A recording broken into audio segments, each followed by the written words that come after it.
BJP ने clear कर दिया है कि चिराग ही लड़ेंगे हाजीपुर। तो वैसी स्थिति में क्या पशुपति कुमार पारस के पास भी कोई प्लान बी है? क्या वो प्लान बी महागठबंधन की तरफ जाता है? क्या वो प्लान बी इंडिया की तरफ जाता है, जो INDIA जो नया गठबंधन बना है? सवाल यह है कि आखिरकार पशुपति कुमार पारस क्या अब एनडीए में विद्रोह करेंगे? क्या एक बड़ी बगावत का सुर आलाप रहे हैं? जब पारस जी का अगर चलता तो वो एड़ी चोटी का जोर लगाकर चिराग को एंट्री नहीं होने देते एनडीए में, लेकिन खुद खुले बाह से स्वीकार तो प्रधानमंत्री कर रहे हैं चिराग पासवान को, और यही टीस है। पर आप नरेंद्र मोदी के बॉडी लैंग्वेज को समझिए, बॉडी एक्शन को समझिए। उन्होंने दुलार दिया चिराग पासवान को, उनके गाल को टच किया, आशीर्वाद दिया, और पशुपति कुमार पारस बगल में खड़े होकर यह दृश्य देख रहे थे। पशुपति कुमार पारस एक तरह से कहिए तो 18 जुलाई को ही साइड कर दिए गए नरेंद्र मोदी के द्वारा, बीजेपी के द्वारा, अमित शाह के द्वारा पारस जी जो है वो साइड कर दिए गए और चिराग को गले लगाया गया, चिराग को स्वीकार किया गया, चिराग को बजाते एनडीए में शामिल करा लिया गया। 18 जुलाई को यह इंसिडेंट हुआ। पशुपति कुमार पारस खुद को उत्तराधिकारी माने, चिराग पासवान खुद को उत्तराधिकारी माने, उससे ज्यादा बड़ा मसला यह होता है कि ये जिस अलायंस में है, जिस बड़ी पार्टी के साथ यह अलायंस में है, भारतीय जनता पार्टी, वो किसको उत्तराधिकारी मान रही है? और उससे भी बड़ा सवाल शुभम यह होगा कि जनता किसको उत्तराधिकारी मानती है, और वो भी हाजीपुर जैसा सीट जहां से 8 बार रामविलास पासवान सांसद रहे हैं, 8 बार विकट से विकट पर 10 बार चुनाव लड़े हैं, 2 बार हारे हैं, और विकट से विकट परिस्थिति में भी हाजीपुर की जनता ने रामविलास पासवान का साथ नहीं छोड़ा है।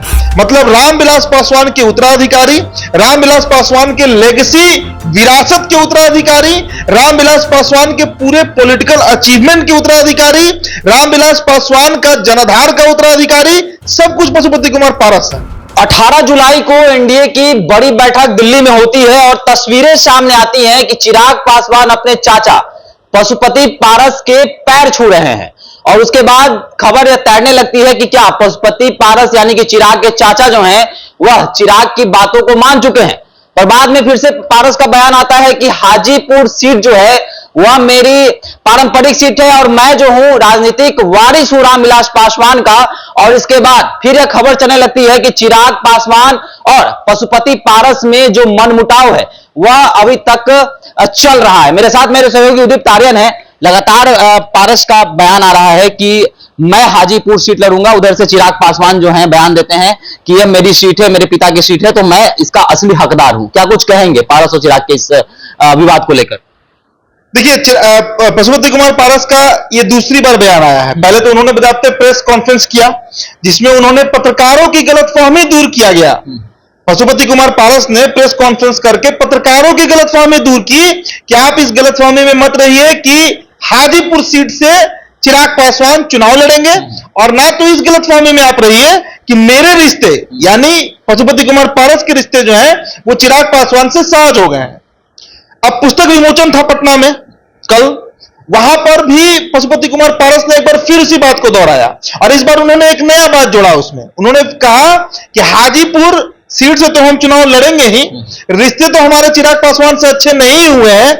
और एक बात उन्होंने जोड़ दिया कि हाजीपुर के अलावा उत्तराधिकार का जो बात होता है, हायरार्की का जो बात होता है, विरासत की जो बात होती है, वो रामविलास पासवान के हम हैं।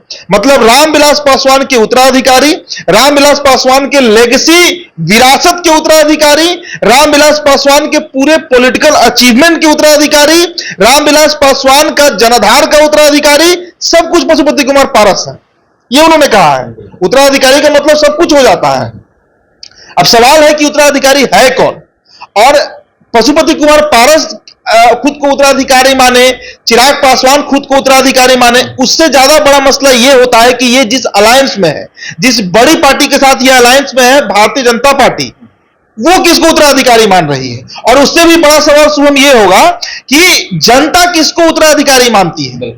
तो हर मापदंड से, हर दृष्टिकोण से अगर आप देखिए, आप बीजेपी की ही बात करिए तो 18 जुलाई का जो इवेंट था, जो भी एनडीए गठबंधन के सभी प्रमुख दल, जो सहयोगी दल रहे, पहुंचे हुए थे, वहां पर आप नरेंद्र मोदी के बॉडी लैंग्वेज को समझिए, बॉडी एक्शन को समझिए। उन्होंने दुलार दिया चिराग पासवान को, उनके गाल को टच किया, आशीर्वाद दिया, और पशुपति कुमार पारस बगल में खड़े होकर यह दृश्य देख रहे थे।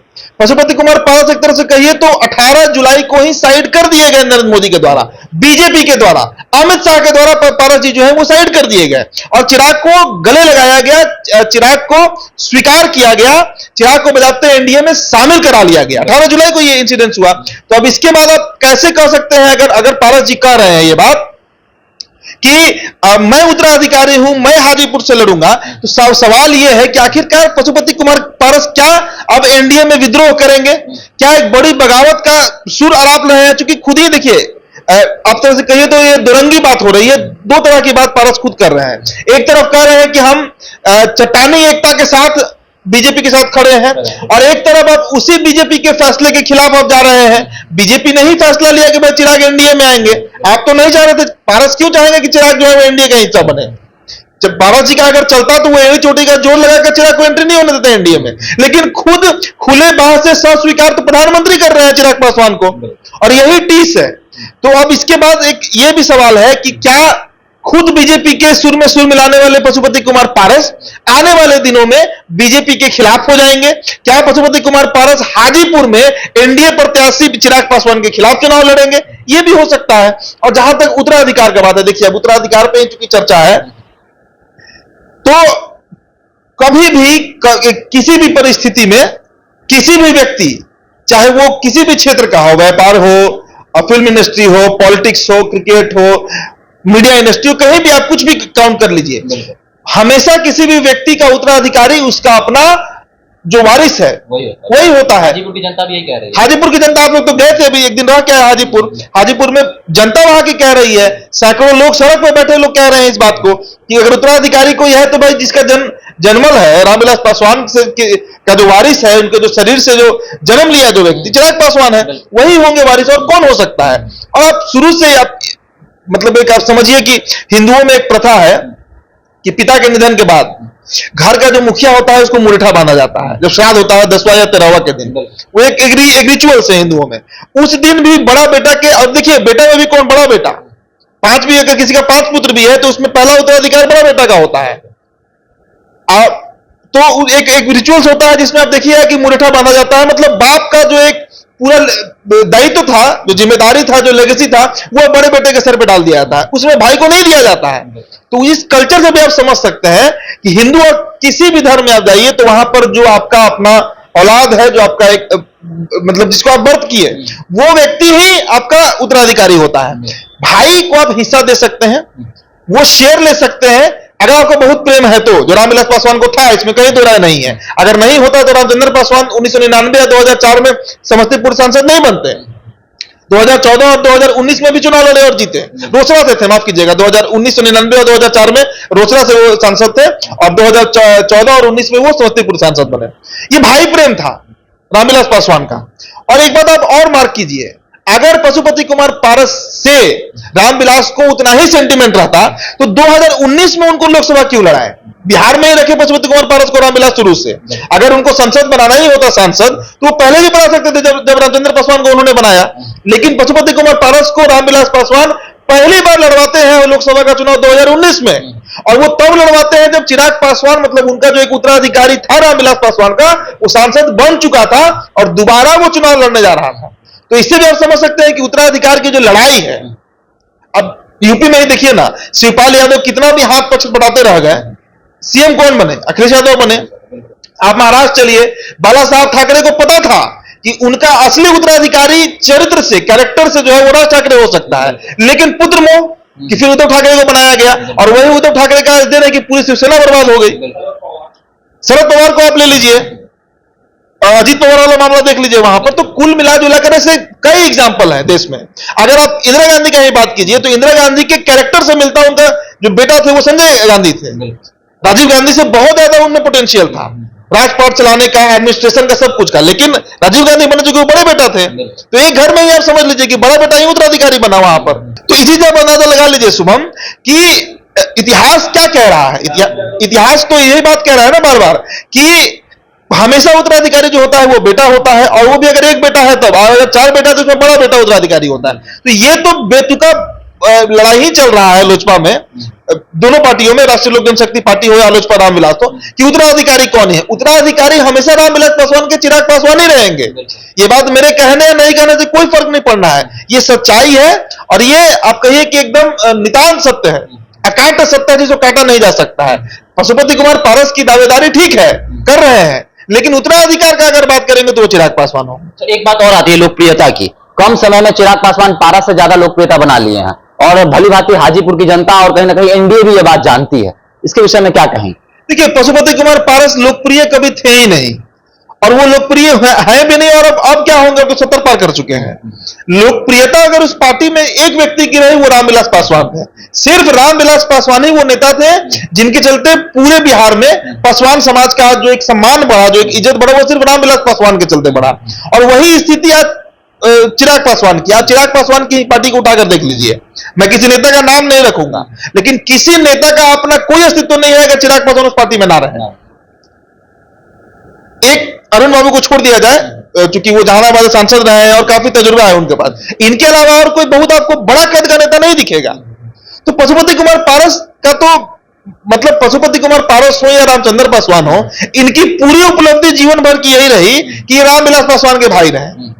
नहीं तो अपने अगर पॉलिटिकल मेरिट पर बात कीजिए, पॉलिटिकल जो एक मेरिट होता है उसमें, उस मापदंड पे अगर आप देखिए तो पशुपति कुमार पारस ना थे कभी और ना है, और भविष्य में भी अब तो होने की कोई उम्मीद है नहीं। तो पॉपुलैरिटी में तो कहीं कोई कंपैरिजन ही नहीं है कि चिराग पासवान और पशुपति कुमार पारस का आप कर दीजिए। इसके अलावा अब जरा से एक खबर और तैर रहा है। पिछले 3-4 महीने पहले हमने एक खबर किया था, जब तेजस्वी यादव से मिले थे चिराग पासवान, आपको याद होगा, कि क्या महागठबंधन से भी चिराग पासवान चुनाव लड़ सकते हैं। यह भी खबर आया उड़ते उड़ते कि भाई 6 सीट पे तेजस्वी यादव तैयार भी हैं, बात भी हो गया है कि 6 सीट आपको हम दे देंगे, लेकिन तभी चिराग जो है वो डगमगाए नहीं। अब खबर तो कहीं से नहीं है, सूत्र कहीं कोई नहीं है, लेकिन अपना अनुमान पर हम ये बात बोल रहे हैं, क्या पशुपति कुमार पारस अब महागठबंधन जाएंगे?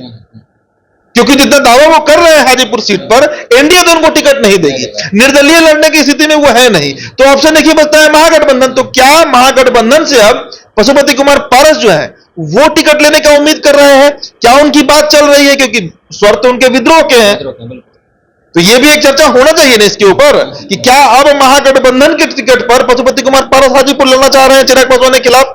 ये भी एक चर्चा का विषय होगा।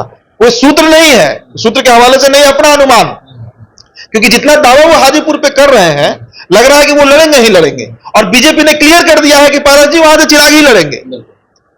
बीजेपी ने क्लियर कर दिया है कि चिराग ही लड़ेंगे हाजीपुर। तो वैसी स्थिति में क्या पशुपति कुमार पारस के पास भी कोई प्लान बी है? क्या वो प्लान बी महागठबंधन की तरफ जाता है? क्या वो प्लान बी इंडिया की तरफ जाता है, जो INDIA जो एक नया गठबंधन बना है उस इंडिया की तरफ? तो ये एक बड़ा सवाल है जिस पर चर्चा होनी चाहिए और आने वाले दिनों में स्पष्ट होगा, क्योंकि चिराग हाजीपुर नहीं छोड़ेंगे। बीजेपी ने उनको ग्रीन सिग्नल दिया है, ग्रीन फ्लैग नरेंद्र मोदी ने दिया है, बीजेपी में भी नहीं नरेंद्र मोदी दिए हैं, सीधा प्राइम मिनिस्टर का हाथ है अभी चिराग पासवान के ऊपर। तो इसलिए यह भी एक सवाल है और एक चर्चा होगी इस पर कि क्या पारस जी जो है वो महागठबंधन के आश्रय पर है, क्योंकि दावा तो बड़ा तगड़ा कर रहे हैं, कहीं जा रहे हैं एकदम सीना ठोक के बोल रहे हैं कि हाजीपुर लड़ेंगे ही लड़ेंगे।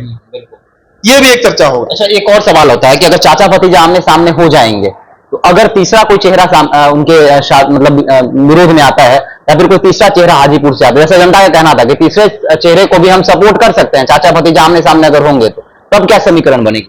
देखिए, फिलहाल 2024 का लोकसभा चुनाव भी एक ताजा सर्वे आया है, 2-3 सर्वे आया है, टाइम्स नव भारतवर्ष का है, एक नव भारत और ETG का है।